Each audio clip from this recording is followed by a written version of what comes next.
All right, y'all, one of the best messengers in the Democratic Party today is Congresswoman Jasmine Crockett, my Congresswoman, yes. My homestead is still there. Allergies are kicking my behind, y'all. So they had a Doge hearing today, and y'all know Congresswoman Crockett, she gonna light that ass up every chance she can get, and she never disappoints. Roll it. Thank you, Madam Chair. I just want to see if we can level set, because I don't know if people truly understand the point of USAID. First of all, can I just ask you really quickly, each of you, yes or no? Do you believe that soft power matters? Yes or no, Mr. Unger? Yes. Yes. Yes. Absolutely. Okay, so for the American people, because I don't know that there's been a conversation about soft power, but soft power is basically our way of building diplomacy around the world. And so how we build that diplomacy probably looks different in every different administration. But the issue that I have right now is that some would argue that we've taken a butcher knife where we need a scalpel, or others would just say that we are throwing out the baby with the bathwater. But either way, we are not accomplishing our goal, because as it's been laid out, we have people that have gone hungry, we have people that have died. So let me try to make sure that people understand what it is that soft power is, which is building diplomacy. The next part of that I want you to understand, those of you that are watching, is that as members of Congress, we do have congressional oversight to the extent that we actually travel the world. We go, we sit down with world leaders, we talk to them about the programs that we have, we talk to them about trade. We also have an opportunity to go and visit and talk and see exactly how our dollars are being spent. And if you are a good member of Congress, you do that. And I do want to tell you about an experience in Africa, but I got to get through these other remarks. So if I have a chance, I'm going to tell you why I believe in this with my whole heart. We all know that my Republican colleagues have a weird fetish with dictators or wannabe dictators. So it should not come as a surprise that they're here attacking global democracy programs. For 6 decades, USAID has been vital in reducing global poverty and hunger, helping to resolve health threats like the Ebola outbreak, which reached Dallas, where I represent, in 2014, and countering regional threats from Russia and China. Not only is pro-Putin President Trump threatening economic warfare against our closest allies and partners, he's blaming Ukraine for Russia's invasion, threatening military force against Greenland, and starting tariff wars with Canada and Mexico. He's also defying a court order to release billions of dollars in U.S. foreign aid. This committee should be providing oversight of the executive branch's illegal impoundment of federal funds. But we're here today so that the chairwoman can peddle new conspiracy theories about U.S. foreign aid. The dismantling of USAID is just another part of the Republicans' chaotic foreign policy and pro-dictator agenda. Republicans are turning their backs on American farmers who provide nearly half of USAID's global food assistance. I'm going to stop here really quickly, because I think what happens is that when the American people hear that we're sending out money, they believe that we're just dropping bags of money places. And that's not what we do. But let me tell you, China does. China does, because I've sat down and I've talked to people, and one of the reasons that we are behind China is because they have argued that there is no red tape, and China is like gangsters. Like, think about the biggest, baddest guy offering you money when you want it, like a loan shark, right? And then when they come back to get their money, they want your firstborn, your secondborn, and everybody else. That is who China is. But a lot of people that are desperate for money, they go for that, because in America, we're going to say, no, no, no, we're going to take care of our farmers. We're going to make sure that our farmers are the ones that are giving you the food. We're going to make sure that if you want arms, those arms are going to come from us. So I want people to understand, we don't just go with black bags and drop off bags of money like that. It's not that simple. But I want to get to a couple of questions, because I know I'm running out of time. Mr. Unger, the chairwoman stated that, quote, the federal government has been sending billions after billions of dollars to push left-wing ideology, fund radical extremist groups, and usurp the will of the people abroad and here at home. Is saving 20 million lives through the president's emergency plan for AIDS relief, or PEPFAR, part of some left-wing ideology? Yes or no? No, in fact, okay, PEPFAR was created by Republicans. It was created by Republicans. Thank you for that fact. In fact, it was a Bush, a Texan. What about eradicating polio in nearly every country and cutting malaria deaths in half? No. Okay. So here's the other thing, and I don't know if anybody knows the answer to this question. We have been talking about USAID and trying to pretend like it's the devil, but when we look at the numbers, is it 50% of our budget that goes to USAID, Mr. Unger?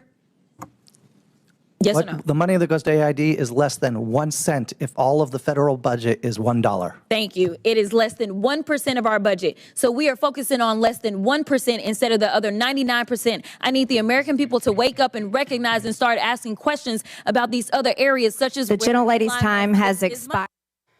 See, Rebecca, this is what happens when you have somebody who knows how to talk like regular people. And I wish more of these Democrat members of Congress would bring that attitude, that fire, that feistiness, and that knowledge to bear. This, when you talk too political, folk can't feel you. But when you're speaking the way she does, you connect with the regular, ordinary person.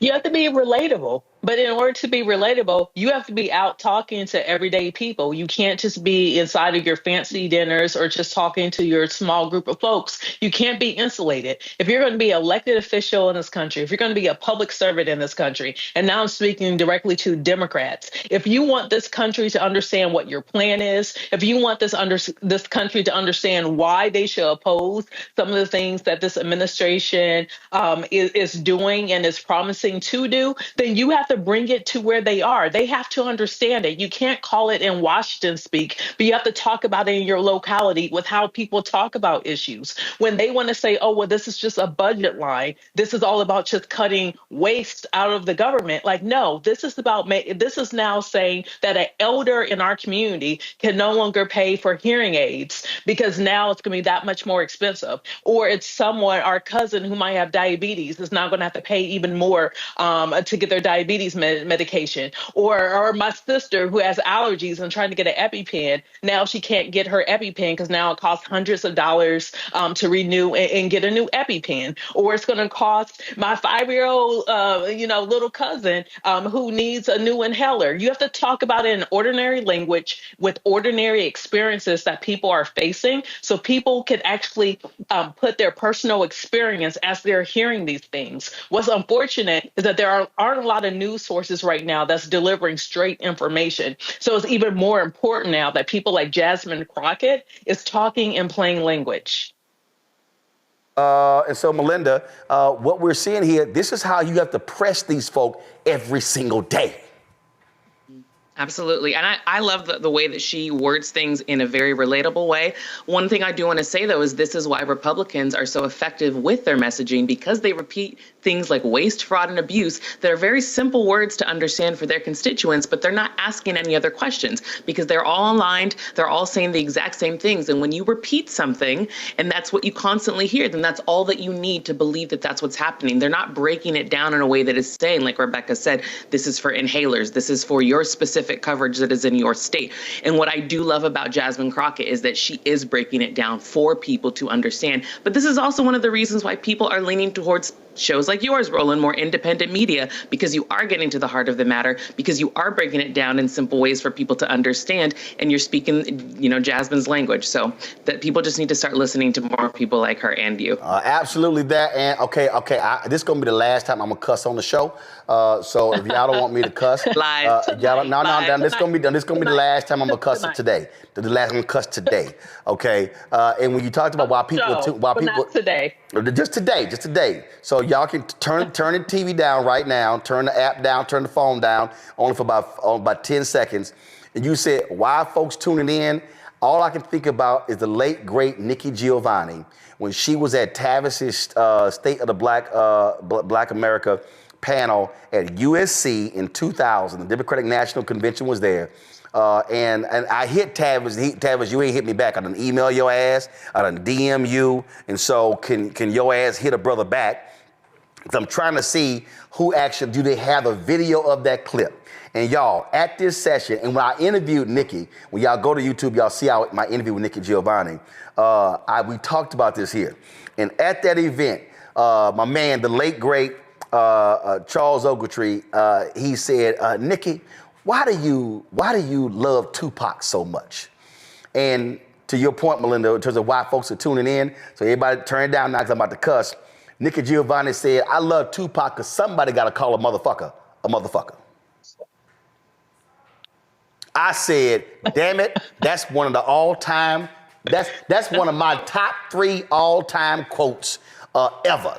And that's just the bottom line is somebody got to say the stuff other folk are scared to say. Somebody got to call the people out who are scared. I got people been hitting me all day like, damn, dog, you called out NABJ because somebody had to say it. I'm tired of folk hiding behind stuff, not wanting to say stuff, trying to sit here, dance around it. No, my philosophy has always been the same. If you do good, I'm going to talk about you. If you do bad, I'm going to talk about you. At the end of the day, I'm going to talk about you. That's just how I roll. Hello, I'm Isaac Hayes III, founder and CEO of Fanbase. And right now we're accepting investors in our $17 million round to revolutionize the future of social media.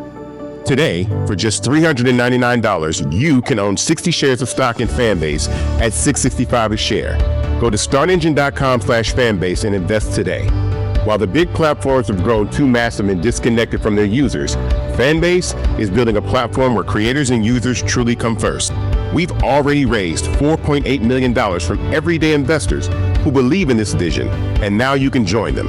This is your chance to invest in a social media tech company with over 1 million users that is disrupting media by allowing anyone to reach all of their following and monetize their content from day one. The market is changing, big platforms are failing to serve their users, and Fanbase is stepping up to fill the gap. Don't wait until it's too late. Invest now. Invest for yourself and your future. Go to startengine.com/fanbase and own the future of social media.